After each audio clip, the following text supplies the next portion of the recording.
I woke up early this morning, before the sun had fully decided to show itself.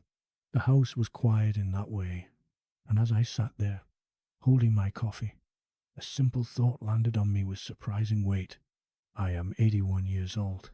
At this age, silence stops being awkward. It becomes familiar.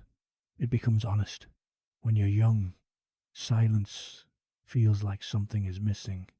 At my age, silence feels like something is finally being said. I've lived long enough to watch nearly everyone I once leaned on disappear.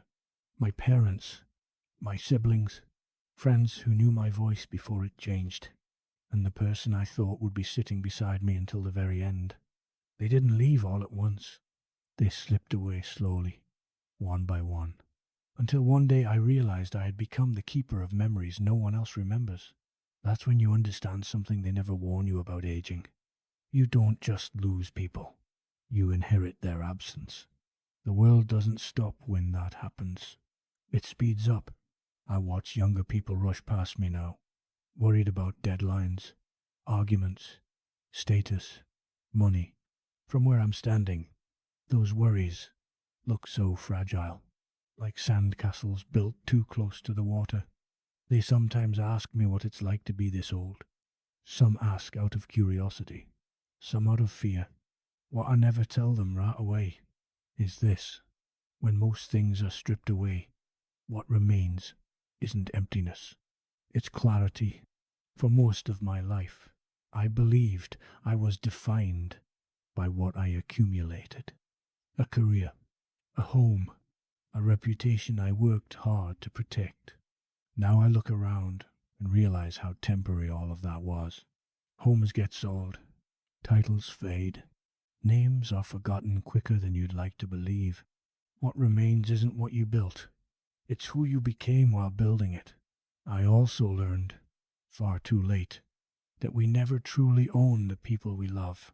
We borrow them for a season. When you stop clinging and start appreciating, grief changes its shape. It hurts no less, but it becomes softer, warmer, less like being robbed, more like being grateful for the time you were trusted with. In my younger years, I waited for life to begin. I waited for milestones, for big moments, for things to finally feel important. Now I know the truth. Life wasn't waiting for me.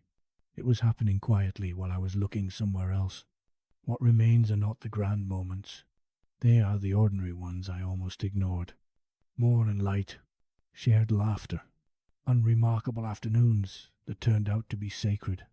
Loneliness is the part no one prepares you for. Not the loneliness of being alone, but the loneliness of finally being left with yourself. For decades, I stayed busy to avoid that meeting. Noise, work, obligation, all excellent distractions.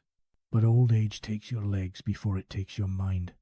Eventually, you are forced to sit still.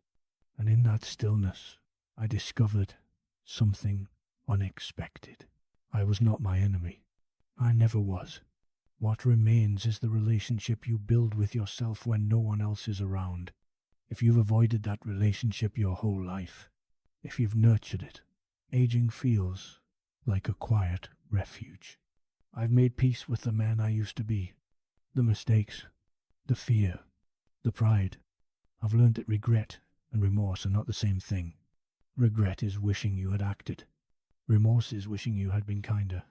And kindness, I've learned, is the one thing that never loses its value. Being right fades. Winning arguments leaves you alone. But kindness echoes longer than any victory. Now, as the world continues without me, I no longer feel bitter. I feel honored to witness it. I see myself in the eyes of my grandchildren. I see my parents in them too.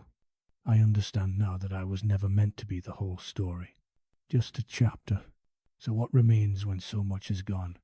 Gratitude, deep, aching gratitude for having been here at all, for loving even when it hurt, for waking up one more morning to quiet light and familiar silence.